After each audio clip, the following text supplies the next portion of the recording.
దేవునికి మనిషికి ఉన్నటువంటి సంబంధం తండ్రి కొడుకుల సంబంధం. అనగా భూమి మీద నివసిస్తున్నటువంటి మనుష్య జాతికి స్త్రీలు కావచ్చు, పురుషులు కావచ్చు, పుట్టినటువంటి ప్రతి మనిషికి పరలోకంలో ఉన్నటువంటి దేవుడే సాక్షాత్తు మనకు తండ్రి అని, మనమంతా కూడా ఆయన పిల్లలమని అనేక సందర్భాల్లో మన గురించి నా పిల్లలని, నా కుటుంబం అని దేవుడు చెప్పడం జరిగింది. అనేక సందర్భాల్లో ఒక మాటను చూసుకొని ముందరకు వెళ్ళిపోదాం. లూకాసు వార్త 3వ అధ్యాయం 38వ వచనం. లూకాసు వార్త 3వ అధ్యాయం 38వ వచనం. కేయినాను ఎనోసుకు, ఎనోసు సేతుకు, సేతు ఆదాముకు, ఆదాము దేవునికి కుమారుడు. కేయినాను ఎనోసుకు, ఎనోసు సేతుకు, సేతు ఆదాముకు, ఆదాము దేవునికి కుమారుడు. ఆదాము ఎవరట? దేవునికి కుమారుడట. అంటే పరలోకంలో ఉన్నటువంటి దేవుడు మట్టి ద్వారా ఈ మనిషిని తయారు చేసి ఆయనకు తన ఆత్మను లేదా జీవమును పోసి నరుడు సాక్షాత్తు పరలోకం ఉన్నటువంటి దేవునికి కుమారుడు. ఆయన బాణ వచ్చినటువంటి ప్రపంచంలో ఉన్నటువంటి ప్రతి మనుషులు, ప్రతి జాతి కూడా దేవునికి పిల్లలమే అని స్పష్టంగా తెలుస్తుంది.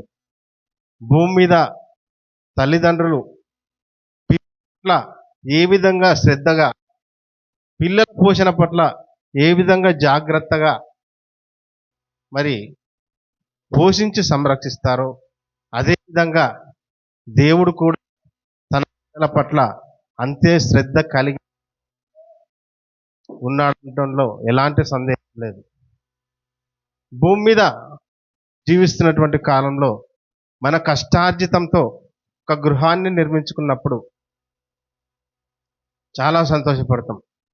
మన కష్టానికి ఫలితంగా ఒక ఇంటిని ఏర్పాటు చేసుకున్నామని చాలా సంతోషపడుతూ మరి ఈరోజు ఈ స్థితిలో ఉండడానికి కారణం చాలా కష్టాన్ని చేశాను, చాలా కష్టాన్ని చేసి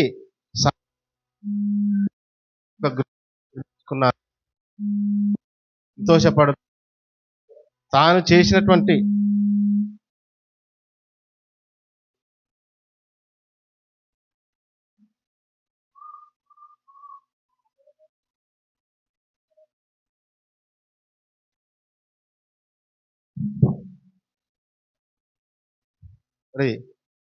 కష్టార్జితంతో నిర్మించుకున్న ఇంటి ఆనందపడతాడు. బాధలు అవన్నీ కూడా జ్ఞాపకం చేసుకుంటాడు. దేవుడు కూడా అదే విధంగా మనల్ని ప్రేమించి అందరి కొరకు ఈ విశ్వాన్ని కట్టాడు, ఈ భూమిని నిర్మించాడు. ఈ భూమిని నిర్మించడమే కాకుండా మన అవసరాలు తీర్చుకోవడానికి, మన ఆకలిని తీర్చడానికి, మన శరీరాలను పోషించడానికి తండ్రి అయినటువంటి దేవుడే సాక్షాత్తు మనందరికి కూడా ఈ భూమి మీద రకరకాలైనటువంటి ఆహార పదార్థాలను, కాయగూరలను, గింజలను, పండ్లను, కూరాకు మొక్కలను, ఇలా రకరకాల ఆహార పదార్థాలు దేవుడు సృజించి మనకు ఇవ్వడం జరిగింది.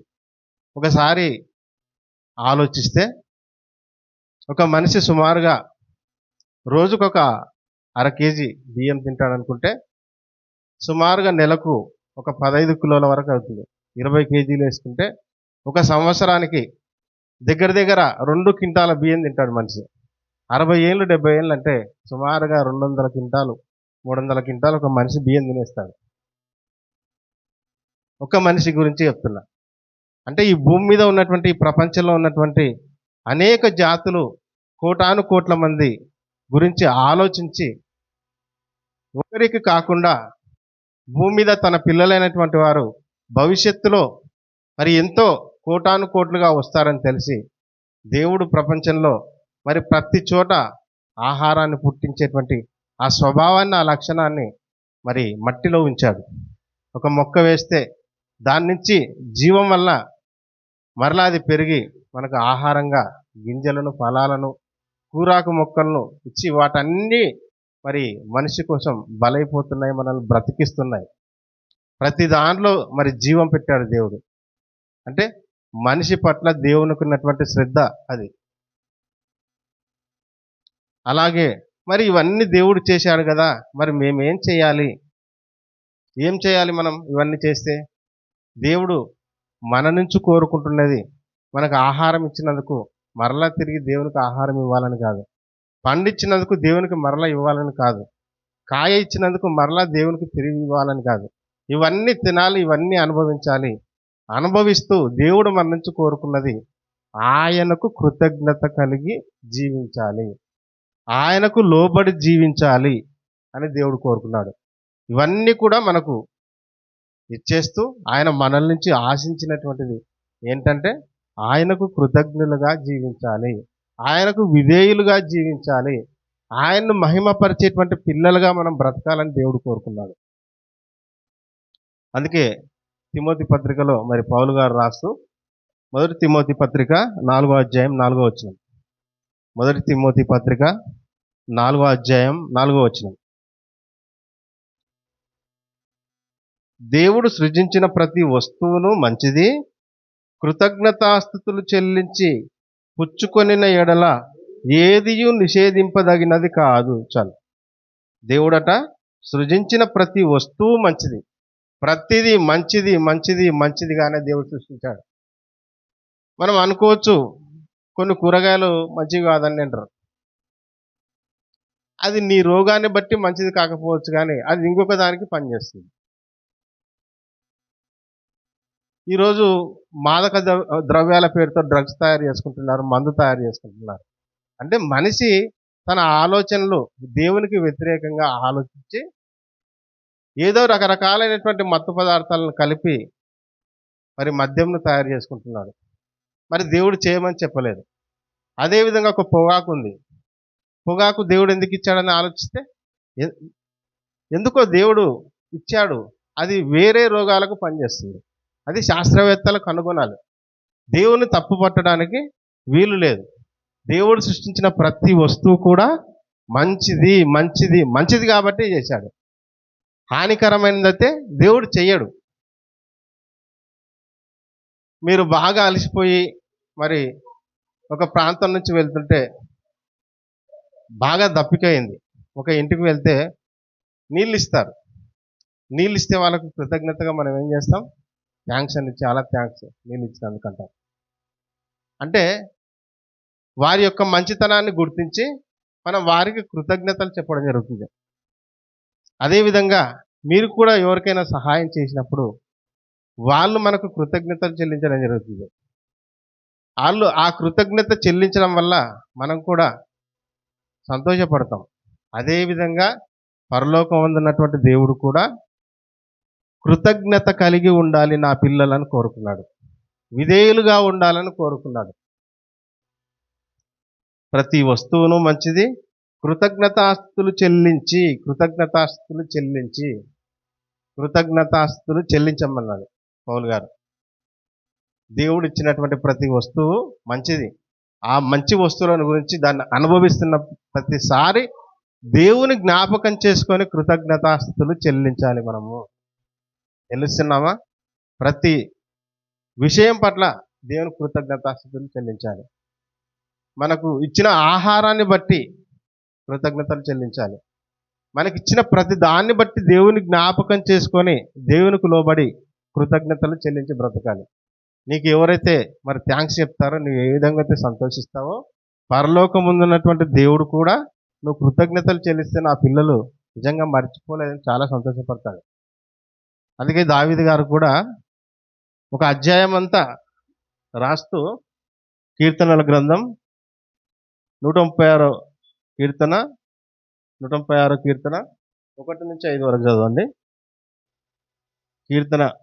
కీర్తనలు 136. యెహోవా దయాళుడు, ఆయనకు కృతజ్ఞతాస్తుతులు చెల్లించుడి, ఆయన కృప నిరంతరముండును. దేవదేవునికి కృతజ్ఞతాస్తుతులు చెల్లించుడి. ఆయన కృప నిరంతరముండును. ప్రభువుల ప్రభువునకు కృతజ్ఞతాస్తుతులు చెల్లించుడి. ఆయన కృప నిరంతరముండును. ఆయన ఒక్కడే మహాశ్చర్య కార్యాలు చేయువాడు. ఆయన కృప నిరంతరముండును. తన జ్ఞానము చేత ఆయన ఆకాశంను కలుగజేసెను. ఆయన కృప నిరంతరముండును. ఇక్కడ దావీదు గారు మరి ప్రతి విషయంలో కృతజ్ఞతాస్తుతులు దేవునికి చెల్లించమని చెప్తున్నాడు. చెప్తూ 25వ వచనానికి వస్తే, సమస్త జీవులకును ఆయన ఆహారం ఇచ్చుచున్నాడు. ఆయన కృప నిరంతరముండును. మరి ఈ సృష్టిలో మరి దేవుడు మనుష్యులకే కాకుండా ప్రతి జీవరాశికి కూడా ఆహారాన్ని సిద్ధపరిచాడు. ఎందుకంటే అవి కూడా బ్రతకాలి కదా. ఆ సమస్త జీవకోటి బ్రతకాలంటే వాటికి కూడా దేవుడు ఆహారాన్ని ఇచ్చాడు. అంటే దేవుడు మన నుంచి కోరుకుంటున్నది ఏంటంటే ఆయనను జ్ఞాపకం చేసుకొని కృతజ్ఞతలు చెల్లించాలి, ఆయన మహిమపరచాలని దేవుడు కోరుకుంటున్నాడు. మరి భూమి మీద మనుషులు కృతజ్ఞత లేనటువంటి వారిగా చాలామంది ఉన్నారు. చేసిన సహాయాన్ని బట్టి తిరిగి వారికి థ్యాంక్స్ చెప్పడం, అంటే కృతజ్ఞతలు చెల్లించడము, అవకాశం వచ్చినప్పుడు మరలా వారు చేసినటువంటి అవకాశాన్ని బట్టి, చేసినటువంటి సహాయాన్ని బట్టి అవకాశం వచ్చినప్పుడు మనం సహాయం చేయడం కృతజ్ఞత అనిపించుకుంటుంది. కానీ ఈరోజు మనుషుల్లో కృతజ్ఞతా స్వభావం అనేటువంటిది చాలా చాలా చాలా తక్కువ. మరి యేసుక్రీస్తు వారు కాలంలో ఒక సందర్భం జరిగింది.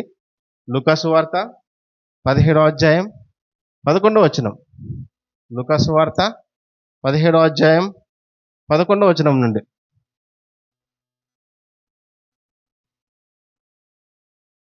ఆయన యెరూషలేమునకు ప్రయాణమైపోవచ్చు సమరయ గలిలయ మధ్యగా వెళ్ళుచున్నాను. చాలు. ఆయనట యేసుక్రీస్తట యెరూషలేముకు ప్రయాణమైపోవచ్చు సమరయ గలిలయ మధ్యగా వెళ్ళుచున్నను. ఈ యూదయ లేదంటే యెరూషలేము అనేటువంటి ప్రాంతము, వాటికి మధ్యలో సమరయ అనేటువంటి ఆ ప్రాంతం ఉంటుంది. గలిలయకు యెరూషలేముకు మధ్యలో సమరయ అనేటువంటి ఒక పట్టణం, సమరయ అనేటువంటి ఒక ప్రాంతం ఉంటుంది. ఈరోజు భారతదేశంలో మరి దళితులను, మరి చిన్న కులాలుగా పిలువబడినటువంటి వారిని ఏ విధంగా అయితే అంటరానితనంగా చూసిందో, మరి ఆ రోజు కూడా యేసుక్రీస్తు వారి కాలంలో యూదులు సమరయులను, అనగా దేవుని ఎరగని వారిని, అన్యులను అదే విధంగా చూసేవారంట. వాళ్ళతో మాట్లాడడం కానీ, వాళ్ళని చూడడం కానీ, వాళ్ళని దగ్గరికి రానివ్వడం కానీ అలాంటి పరిస్థితులు లేవు సమరయులకు. యూదులంటే భక్తి శ్రద్ధలతో మరి దేవుని పిల్లలు అనేటువంటి గర్వం కలిగి ఉండి దేవుని ఆజ్ఞలను బొత్తిగా నిరాకరించినటువంటి జాతి. మేము దేవుని పిల్లలమని చెప్పుకుంటూ దేవుని ఆజ్ఞలకు లోబడక మరి ఇతరులను ద్వేషించేటువంటి పరిస్థితిలో ఉన్నటువంటి దేవునికి లోబడని జాతి. అందులో కొద్దిగా గొప్ప కొద్ది మంది మాత్రమే దేవునికి విధేయులుగా బ్రతికారు తప్ప వారందరూ కూడా అవిధేయులుగా తిరుగుబాటు చేసినటువంటి వారిగా, దేవుని పిల్లలు మేము అబ్రహాం సంతానమని గొప్పగా చెప్పుకొని మరి దేవునికి లోబడినటువంటి జాతి. వారు సమరయులను అంటరాని వారుగా చూసేటువంటి వారు. అంటరానితనం అనేది ప్రపంచంలో యేసుక్రీస్తు పుట్టిన కాలంలోనే మొదటి శతాబ్దంలోనే ఉంది. యేసుక్రీస్తు వారు మరి ఆయన యొక్క గ్రామంలోనికి వెళ్ళుచుండగా 10 మంది కుష్ఠరోగుల్లో ఆయనకు ఎదురుగా వచ్చి దూరంగా నిలిచి, యేసుక్రీస్తు వారు మరి ఆ గలిలయ ప్రాంతం నుంచి బయలుదేరాడు. ఆయన మరి యూదయకు లేదా యెరూషలేముకు వచ్చేటువంటి ఆ క్రమంలో ఆ సమరయ పట్టణంలో ప్రయాణం చేస్తూ కుష్ఠరోగులను చూశాడు. మరి యూదులు ఆ విధంగా చూడడానికి కారణం, మరి మేము దేవుని యొక్క పిల్లలము అనేటువంటి గర్వం, అహంకారం ఉంది. సమరయులను ఒక అంటరాని వారిగా చూసేటువంటి ఆ క్రమం అప్పటి కాలంలోనే ఉంది. ఒకసారి సుకారణ గ్రామంలోకి ఆ సమరయ ప్రాంతంలో యేసుక్రీస్తు వెళ్తే మరి నీళ్ళు అడిగినప్పుడు యేసుక్రీస్తు వారితో సంభాషిస్తున్నటువంటి ఆ సంభాషణ ఒకసారి చూస్తే యోహాను సువార్త 4వ అధ్యాయం 9వ వచనం. యోహాను సువార్త 4వ అధ్యాయం 9వ వచనం.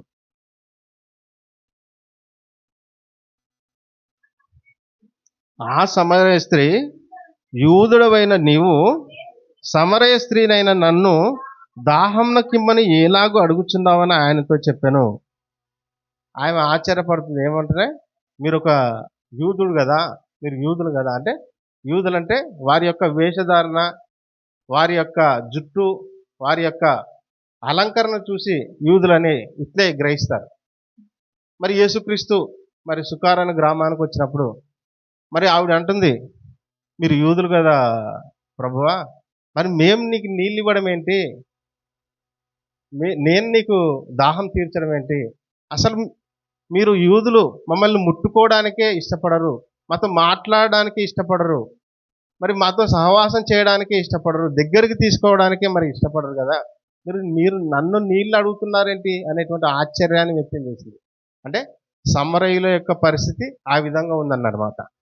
మరి ఆ సమరయ పట్టణంలో ప్రయాణం చేస్తూ మరి కుష్ఠరోగులు ఎదురుగా వచ్చారు. దూరంలో నిలిచి, యేసు ప్రభువా మమ్మును కరుణించుమని కేకలు వేసిరి. మరి కుష్ఠరోగులు ఎందుకు దూరంగా ఉంటారంటే, వారిని ఎవరిని కూడా దగ్గరకు రానిచ్చేటువంటి వారు కాదు. మరి ఉజ్జియా రాజు దేవుని యొక్క ప్రధాన మరి పవిత్రమైనటువంటి స్థలంలోకి వచ్చినప్పుడు, మరి యాజకులు గద్దించినప్పుడు ఆయన నొసట కుష్టి అనేటువంటి ఒక వ్యాధి వస్తుంది. ఆ వ్యాధిని బట్టి, ఆ కారణాన్ని బట్టి తన సొంత కుమారుడే తన అంతఃపురం నుంచి వెలివేసి దూరంలో ఒక ఇల్లు కట్టించి అక్కడ పెట్టేశాడు. అంటే కుష్ఠరోగం ఉన్నటువంటి వాళ్ళ పరిస్థితి, గ్రామమునకు వెలుపల కన్న వారిని విడిచిపెట్టాలి, కుటుంబాన్ని విడిచిపెట్టాలి, పిల్లల్ని విడిచిపెట్టాలి, భార్యలను విడిచిపెట్టాలి, వారిని అందరినీ కూడా ఒక అంటరాని వారిగా దూరంగా ఊరికి అవతల వెలివేస్తారు. ఎందుకంటే ఇది అంటు రోగము. 2020లో కరోనా వచ్చింది, లక్షల మందిని తీసుకొని పోయింది. ఆ కరోనా పరిస్థితి ఎలా ఉందంటే, మరి ఎవరు కూడా దగ్గరికి రావడానికి వీల్లేదు. ఎవరు వచ్చినా శానిటైజర్తో శానిటైజర్ చేసుకోవాలి, మరి మాస్క్ పెట్టుకోవాలి ఖచ్చితంగా. అదేవిధంగా కుష్ఠరోగి కూడా అదే విధంగా అలాంటి పరిస్థితి. అలాంటి కుష్ఠరోగులు మరి యేసుక్రీస్తుకు దూరంగా వచ్చి నిలబడ్డారు. నిలబడి, యేసు ప్రభువా మమ్ము కరుణించమని కేకలు వేసిరి. ఆయన వారిని చూచి, మీరు వెళ్ళి మిమ్మును యాజకులకు కనబరుచుకొనుడని వారితో చెప్పాను. వారు వెళ్ళుచున్నగా శుద్ధులైరి. మరి యాజకులకు ఎందుకు కనబరుచుకోమన్నాడంటే, వారికి ఉన్నటువంటి రోగాన్ని బట్టి వారిని ఆలయ ప్రవేశానికి అర్హులు కాదు. ఆ కుష్ఠరోగుల్లో యూదులు ఉన్నారు, సమరయుడు ఉన్నాడు. ఆ యూదులు ఎందుకు మరి యాజకునికి కనబరుచుకోవాలంటే, యాజకునికి కనబరుచుకుంటేనే, ఆయన నిర్ధారిస్తేనే, ఆయన కన్ఫర్మ్ చేస్తేనే, నిజంగా ఇతనికి కుష్టు లేదు అని నిర్ధారిస్తేనే వారికి ఆలయంలో ప్రవేశం ఉంటుంది, ప్రార్థనలకు ప్రవేశం ఉంటుంది, వారితో కలిసి తిరగడానికి ప్రవేశం ఉంటుంది. కనుక మీరు యాజకులకు కనబరుచుకొనుడి, వారితో చెప్పను.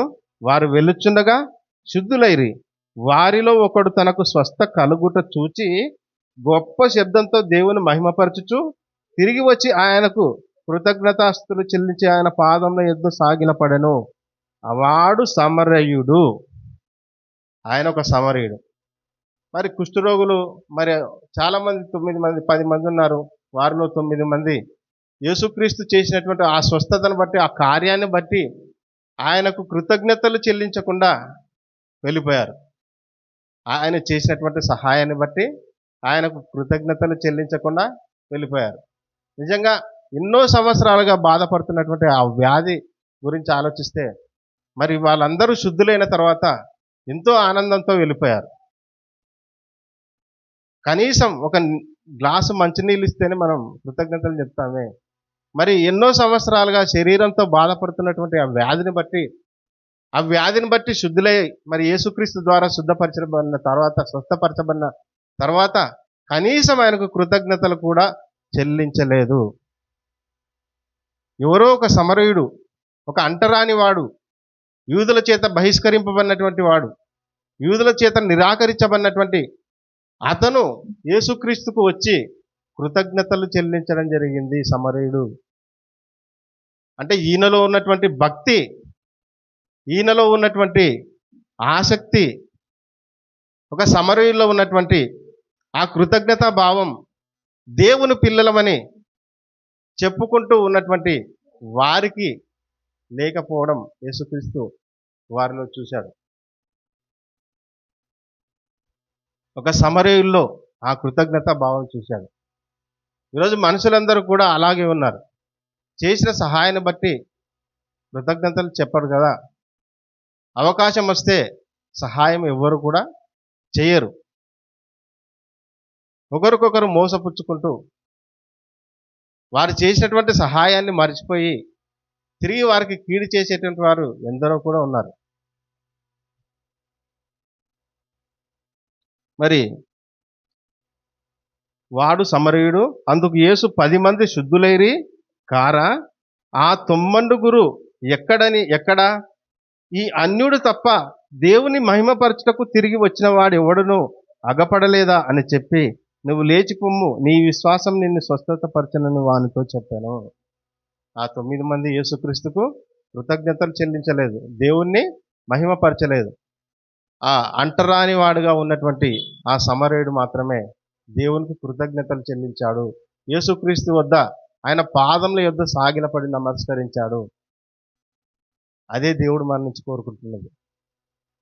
చేసిన సహాయాన్ని బట్టి మరిచిపోకుండా మరి ఇతరులకు సహాయం, మరి కృతజ్ఞతలు చెల్లించేటువంటి ఆ భావాన్ని అలవరుచుకోవాలి. అదేవిధంగా దావీదు గారు 103వ కీర్తనలు 103వ అధ్యాయం మొదటి నుంచి, నా ప్రాణమా యెహోవాను సన్నతించుము, నా అంతరంగముననున్న సమస్తమా ఆయన పరిశుద్ధ నామమును సన్నతించుము. నా ప్రాణమా యెహోవాను సన్నతించుము, ఆయన చేసిన ఉపకారములలో దేనిని మరవకు. దావీదు గారు తన జీవిత కాలంలో దేవునికి కృతజ్ఞుడుగా జీవిత కాలం అంతా ఆయన చేసినటువంటి కార్యాలను జ్ఞాపకం చేసుకున్నాడు. మరి ఊరియా భార్య విషయంలో తప్ప అదొక్క విషయంలో తప్పు చేశాడు. దానికి తగినటువంటి ప్రతిఫలాన్ని, శిక్షను వ్యతిరేకంగా దేవునికి చేసినటువంటి దాన్ని బట్టి అనుభవించాడు. అనుభవించి కూడా మరలా దేవునికి లోబడి ఆయన బ్రతికాడు.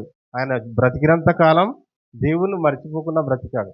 అందుకే మరి దావీదు గురించి దేవుడు ఏమంటాడంటే, దావీదు నా హృదయానుసారుడు, నా ఉద్దేశములన్నిటినీ నెరవేర్చువాడు.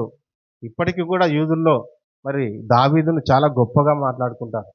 అదొక్క విషయంలో తప్ప, దేవుడే చెప్తున్నాడు సాక్ష్యం, ఆ ఒక్క విషయంలో తప్ప దావీదు నా హృదయానుసారుడు, నా ఉద్దేశాలన్నిటిని నెరవేర్చినటువంటి కుమారుడని మరి దావీదు గురించి మరి సాక్ష్యం ఇచ్చినట్టుగా మనం చూస్తాం.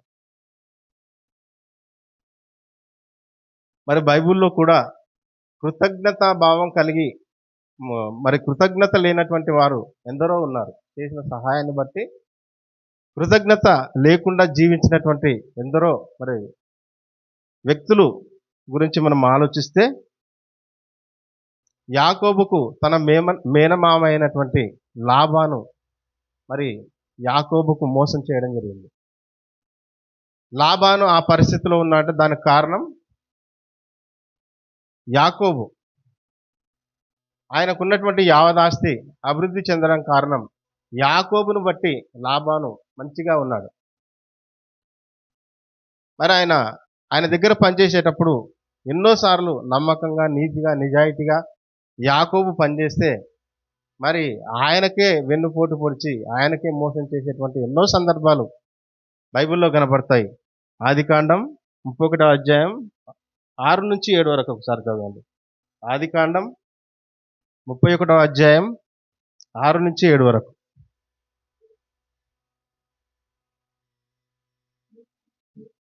మీ తండ్రికి నా యావశక్తితో కొలువు చేసినని మీకు తెలిసే ఉన్నది. మీ తండ్రి నన్ను మోసపుచ్చి 10 మార్లు నా జీతం మార్చెను, అయినను దేవుడు అతని నాకు హాని చేయనీయలేదు. ఎన్నిసార్లు మోసం చేశాడట? 10 మార్లు మోసం చేశాడట. యాకోబు చేసినటువంటి తప్పు ఏంటి ఒకసారి ఆలోచించండి. ఏ తప్పు చేయలేదు. నీతిగా, నిజాయితీగా పనిచేశాడు.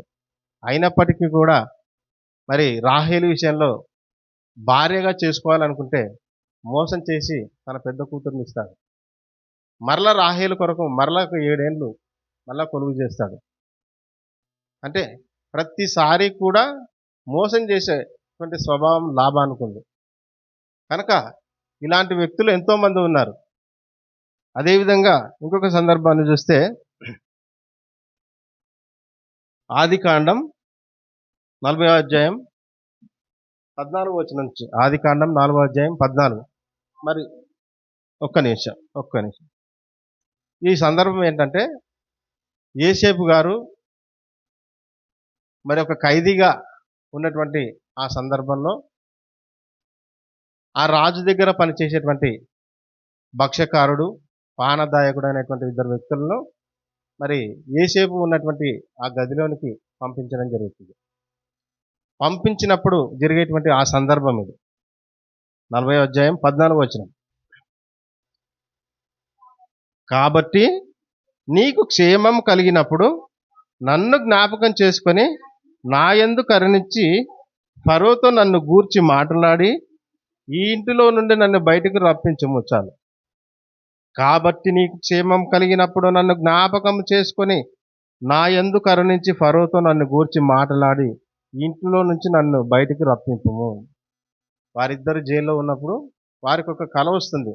వాళ్ళు దిగులుగా ఉన్నప్పుడు మరి యోసేపుని అడిగితే నేను చెప్తా కలని, ఇద్దరు కళను గురించి చెప్తాడు. చెప్పిన తర్వాత మరి మీరు బయటకు పోతారు కదా, బయటకు పోయిన తర్వాత రాజుకు నా గురించి చెప్పి నన్ను కూడా సహాయం చేయి, నన్ను కూడా బయటికి రప్పించడానికి సహాయం చేయండి అని మరి యోసేపు మరి కోరుకుంటే వారు ఇద్దరు బయటికి వెళ్ళిన తర్వాత మరి 21వ వచనం 21. పానదాయకుల అధిపతి ఉద్యోగం మరల అతనికి ఇచ్చెను గనక అతడు ఫరో చేతికి గిన్నెనిచ్చెను. మరియు యోసేపు వారికి తెలిపిన భావము చొప్పున భక్ష్యకారుల అధిపతిని వ్రేలాడ దీయించెను. 23వ వచనం ఒక్కసారి చదవండి. అయితే పానదాయకుల అధిపతి యోసేపును జ్ఞాపకం చేసుకొనక అతన్ని మర్చిపోయాడు. ఎన్ని రోజులకు మర్చిపోయాడు? 3 రోజులకు మర్చిపోయాడు. అంటే మనుషులు చేసినటువంటి సహాయాన్ని మర్చిపోయేటువంటి ఆ స్వభావం మనుషులకు ఎప్పుడు కూడా ఉంటుంది. కనుక లోకస్తుల వలె మనం ఎప్పుడు కూడా ఉండకూడదు. మరి ఒకానొక సందర్భంలో మోషేను, అహరోన్ను ఇజ్రాయేలులు నడిపించేటువంటి ఆ క్రమంలో రాళ్లతో కొట్టి చంపాలని ఆలోచిస్తారు. మోషేకి వ్యతిరేకంగా, అహరోనుకు వ్యతిరేకంగా, దేవునికి వ్యతిరేకంగా రాళ్లతో కొట్టి చంపాలని ఆలోచించారు. ఎందుకు రాళ్లతో కొట్టి చంపాలంటే వాళ్ళు చేసినటువంటి అన్యాయం ఏంటి? ఏమీ చేయలేదు. వారికి ప్రతిదీ మేలే చేశారు. ఐగుప్తులో రాజుతో మాట్లాడారు, గొడవ పడ్డారు, వాదించారు, వాళ్ళని స్వతంత్రులుగా చేశారు. అదేవిధంగా ఎర్ర సముద్రాన్ని దాటించారు. అదేవిధంగా ఒకానొక సందర్భంలో దేవుడు వాళ్ళందరినీ కూడా చంపేస్తానంటే మోషే అడ్డుకున్నాడు. ఇన్ని ఉపకారములు చేసినప్పటికీ మోషేను, అహరోను చంపాలని ప్లాన్ చేశారు. అంటే వాళ్ళు నమ్ముకున్నటువంటి నాయకున్నే చంపాలని ఆలోచన చేశారు. మనుషుల యొక్క స్వభావం అది. అదేవిధంగా దావీదు, సౌలుని గురించి ఆలోచిస్తే దావీదుకు వచ్చినటువంటి ఆ కీర్తిని బట్టి మరి సౌలు అసూయపడ్డాడు, కక్ష పెంచుకున్నాడు, క్రోధాన్ని పెంచుకున్నాడు. ఎలాగైనా దావీదును చంపాలని తన సొంత కూతుర్ని అయిష్టంగా ఇచ్చి పెళ్లి చేశాడు. ఎన్నో మార్లు మరి ఈటతో విసిరి చంపాలనుకున్నాడు. ఎన్నో సందర్భాల్లో చంపాలనుకున్నప్పుడు ఆయన తరుముతున్నప్పుడు ఒకానొక సందర్భంలో దావీదుకు మరి సౌలు చేతికి చిక్కినప్పటికీ మరి దావీదు మరి విడిచిపెట్టేస్తాడు. విడిచిపెట్టి సౌలు ఇద్దరు మాట్లాడుతున్నప్పుడు మరి సౌలే దావీదు గురించి, నాయనా నువ్వు చిన్నవాడివైనా జ్ఞానంలో గొప్పవాడవు, బలంలో గొప్పవాడవు, మరి అనుకోలో గొప్పవాడవు, భక్తిలో గొప్పవాడవు, మరి పెద్దలను గౌరవించడంలో గొప్పవాడవు. ఈరోజు నేను నీ చేతికి చిక్కినప్పటికీ నువ్వు నన్ను విడిచిపెట్టావని మరి ఆయన్ను ముఖస్థితి చేసి మరలా తర్వాత వెళ్ళిపోయిన తర్వాత మరలా చంపాలని ప్రయత్నం చేస్తాడు. రియలైజ్ అయినప్పటికీ మరలా చంపాలనుకుంటాడు. అది మనిషి యొక్క స్వభావం. మరి చివరిగా ఒక మాట అని చూపించి మరి ముగిస్తాను. 2 కొరింథీ పత్రిక 9వ అధ్యాయం 15వ వచనం. 2 కొరింథీ పత్రిక 9వ అధ్యాయం 15వ వచనం.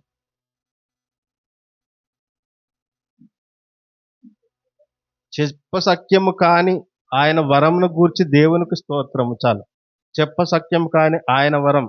ఆయన వరం అంటే ఏంటంటే యేసుక్రీస్తు వారు నశించిపోతున్నటువంటి మానవ జాతిని తన పిల్లలే తనకు వ్యతిరేకంగా జీవిస్తున్నప్పటికీ వారిని అందరినీ కూడా భరిస్తూ ఏ విధంగానైనా సరే నా పిల్లలు నరకానికి పోకూడదని తన ప్రియకుమారుడైనటువంటి యేసుక్రీస్తు వారిని మన పాపముల కొరకు పాపంలో నుంచి విడిపించుకోలేనటువంటి పరిస్థితి మానవులకు కలిగినప్పుడు వారు దానికి బానిసలై నరకానికి వెళుతున్నప్పుడు యేసుక్రీస్తు వారిని ఈ లోకానికి పంపించి మనకు అనుగ్రహించి ఆయన ద్వారా విడుదల కలుగజేసి ఆయన ద్వారా ఆయనను నమ్మితే మరి రక్షణ అని ఆ రక్షణను ఏర్పాటు చేసి దేవుడు మనల్ని అందరినీ కూడా రక్షించుకున్నాడు.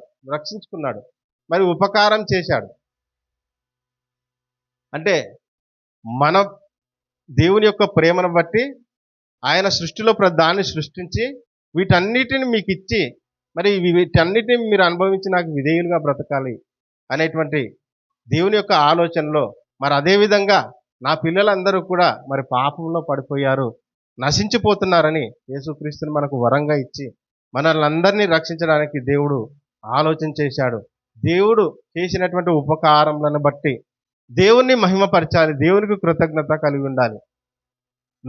లోకంలో ఉన్నట్టు మరి అన్యులు ఆలోచించినట్లు మనం ఆలోచించకూడదు. లోకంలో ఉన్నట్టు మనం కృతజ్ఞత భావం కలిగి ఉండని వారంగా ఉండకూడదు. మరి దేవుడు చేసినటువంటి ఉపకారాలను బట్టి దేవుడు చేసినటువంటి దానిని బట్టి దేవుణ్ణి స్తుతిస్తూ కృతజ్ఞతలు చెల్లించి మన జీవిత కాలం అంతా కూడా ఉపకారం చేస్తూ దేవునికి కృతజ్ఞతలు చెల్లించి దేవునికి కృతజ్ఞతలుగా బ్రతకాలని కోరుకుంటూ మనందరినీ హెచ్చరిస్తూ మరి ముగిస్తున్నాను.